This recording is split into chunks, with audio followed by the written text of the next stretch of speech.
The federal government is alleging that a Louisville assistant requested a payment from an Adidas representative to provide to a Louisville recruit. It was alleged to be $100,000. Did you know anything about that? No. One of the toughest things you have to do, and I hope you never do it, is take a lie detector test. You have a blood pressure machine, you're wired up, and I was asked two questions. I said, and I want you to ask me if any other recruits in my tenure were ever given anything. And he said, that's not what we're here for. We're here for, did you have any knowledge of the Bowen family getting any money? Did you have any knowledge of an Adidas transaction? And I answered absolutely not on both questions and passed the lie detector test. So I had no knowledge of any of this. I have heard reasonable people ask the question, how could he not have known? How do you respond to that? Jay, all I can tell you is I don't answer to those people. I answer to my players who have been over the top in support of me. I answer to my assistant coaches and, most important, my family. But the one person you got to answer to in life is God. And I sit here today and tell you, should I have known that somebody walked into a hotel room and that, I don't see how I could possibly know. Let's just say I take ownership for who I hired and take full responsibility for that. What kind of access did Jim Gatto or anyone from Adidas have to the basketball program by virtue of the contract? Very little. They had very little. And I don't think they wanted access. A week before this broke, they were doing a whole thing, testing area.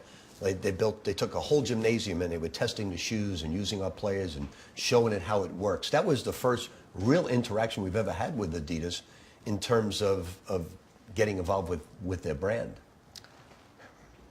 Did you know that any of your assistants were having communications with Jim Gatto? No, not to my knowledge. If they were, it was about, I knew Kenny Johnston. If I tell him, look, I got some communication about, we want to get our players into Adidas Nation. When I say players, University of Louisville basketball players, to work Adidas Nation because they get a chance to play in front of all the pro scouts. So we had 3 or 4 that were going to do it. Dang Nadell couldn't do it. He was hurt. So we had Ray Spalding and BJ King go and Donovan Mitchell the year before. So most of our communication and assistant coaches was about that. Or about AAU programs that are represented by Adidas, players, that type of stuff, but nothing to do with payments or anything of that nature. So as head coach at Louisville, your interaction with anyone from Adidas would be how often? Well, based on my text messages that I turned over to the FBI voluntarily, based on that, it was very minimal, maybe 2 or 3 times a year. On Tuesday, you filed suit against Adidas, the United States District Court for the Western District of Kentucky. Why did you decide to file suit against Adidas now? Well, they terminated me without a phone call, and that's not the reason. It's not revenge for that. I felt they're largely responsible for what has gone on, and they took my love and my passion away from me.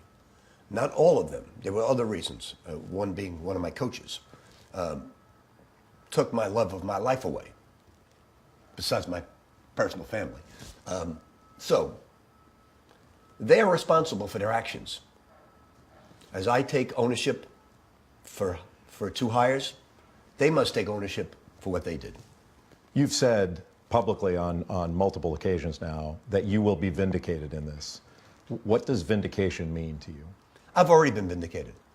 Not by a lie detector test, just by the text messages my players have sent me, the phone calls from my assistant coaches, other people. I've been vindicated in my eyes. Nobody's been arrested on my staff. I've been vindicated because I have to answer to one person. We all do. Whatever God you believe in. That's the most important thing. Do you feel comfortable that you will be clear of any charge coming your way in the future? 1,000%. Because I know the truth. And like I tell my players, I'm not going to, the one thing you don't want to do is ever mislead the FBI or the U.S. Attorney. You don't want to do that. You got bigger problems if you do that. You better tell the truth. How do you feel about the way the University of Louisville has treated you since this news came out? To me, this Board of Trustees locking me out of my office, telling me I'm dismissed before facts came out, let it develop. They're not the University of Louisville. They're a board hired by the governor to deal with the president's situation a while ago. They're not the University of Louisville that I know. So I harbor no bitterness. I'll get better rather than bitter. But I don't believe it's the University of Louisville. So the University of Louisville didn't treat me that way. This Board of Trustees did. And a couple of them. I shouldn't put them all in one lump sum. What was the most emotional time in this to date? Speaking to the players. Have you been able to have interaction with the players since you last spoke with them? What I told them, I said, guys, David Padgett is one of you. He played for me. He's like a son to me, like you are. Give him everything you got. Give it to him. Win it all. But I said, I'm not going to be in contact with you. It's his team now. Do you believe you will coach again? I don't know. I'm not sure I want to. Don't know.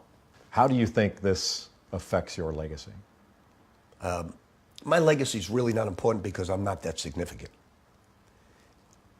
I think it takes you a long time to get an ounce of humility. But when you turn 50, I don't know if you're 50 yet, but you realize that humility is the most important word in the dictionary. And my legacy is really irrelevant. It's not that important.